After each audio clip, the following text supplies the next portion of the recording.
Hi అండి, అందరూ ఎలా ఉన్నారు? మళ్ళీ మీ ముందుకు మరి ఒక సరికొత్త వీడియోతో వచ్చేసాం. అదేనండి, ఈ మధ్యకాలంలో మన సంక్రాంతి సంబరాలు గోదావరి జిల్లాలో మారుమోగిపోయినాయి కదా. మన చుట్టుపక్కల ఉన్న గ్రామాలన్నింటినీ షూట్ చేసి ఒక వీడియోతో వచ్చేసాం. ఓ లుక్ వేసేయండి. ముందుగా మీ అందరికీ ప్రబల తీర్థం చూపిద్దామనేసి తూర్పుగోదావరి జిల్లాలోని కోనసీమలోని అంబాజీపేట మండలం ముసలిపల్లి శివారు జగ్గన్న తోటలోకి రావడం జరిగింది. అయితే ఇక్కడ మకర సంక్రమణ ఉత్తరాయణ పుణ్యకాలంలో కనుమ నాడు ఈ ప్రబల తీర్థం నిర్వహిస్తారు. అత్యంత ప్రాచీనమైనది. కోనసీమ చుట్టుపక్కనున్న 11 గ్రామాల ప్రజలు ఈ తీర్థంలో పాలు పంచుకుంటారు.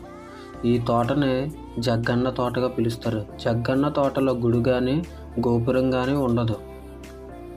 జగ్గన్న తోటలో జరిగే ఈ ప్రబల తీర్థాన్ని ప్రధాని మోదీ సైతం కొనియాడారు. ప్రజలు ఈ ఉత్సవాన్ని ఆనందోత్సవాలతో జరుపుకోవాలని ఆకాంక్షించారు. అలాగే 2023 జనవరి 26న న్యూఢిల్లీలో ఆంధ్రప్రదేశ్ రాష్ట్రం తరపున గణతంత్ర దినోత్సవాలలో పాల్గొన్న ప్రబల తీర్థ శకటం అరుదైన గుర్తింపు పొందడం ఎంతో ఆనందదాయకం. ఇక్కడికి దేశ విదేశాల నుంచి కూడా భక్తులు రావడం ఎంతో సంతోషాన్ని ఇస్తుంది. గ్రామాల్లో నేటికి సంస్కృతి సాంప్రదాయాలు కొనసాగించడం చాలా ఆనందంగా ఉంటుంది. తరువాత మన కోడి పందాలకి పెట్టింది పేరు పశ్చిమ గోదావరి జిల్లా భీమవరం. అక్కడికి వెళ్ళటం జరిగింది. ఇక్కడ కోడి పందాలకు జనాలు ఎక్కడెక్కడి నుంచో రావడం జరుగుతుంది. మనకి యూట్యూబ్ క్లెయిమ్ రిపోర్ట్ కారణంగా ఆ పందాలని చూపించలేకపోతున్నాం. తర్వాత మన రావులపాలెం సిఆర్సీకి అయితే రావటం జరిగింది. ఇక్కడ జాతర మామూలుగా ఉండదండో.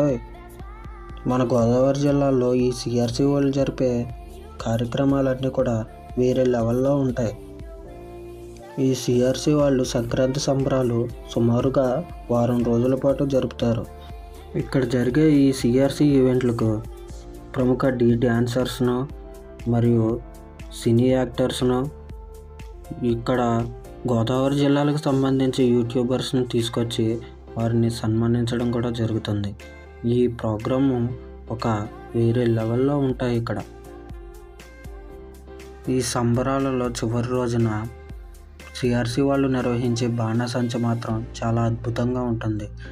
ఇది తెల్లవారుజామున 5 గంటల వరకు బాణాసంచ కాల్చుతూనే ఉంటారు. ఇది అంతా చూడడానికి చాలా ముచ్చటగా ఉంటుంది. ఇవన్నీ చూసిన తర్వాత మీకు కూడా సంక్రాంతికి గోదావరి జిల్లాలకు వచ్చేయాలని ఉందా? ఈసారి సంక్రాంతికి మీరు మీ కుటుంబ సమేతంగా వచ్చేసేయండి. ఇక్కడ సంక్రాంతి మామూలుగా ఉండదండో. ఇంకెందుకు లేట్, మరి సబ్స్క్రైబ్ చేసేయండి. మరొక వీడియోతో మళ్ళీ కలుద్దాం.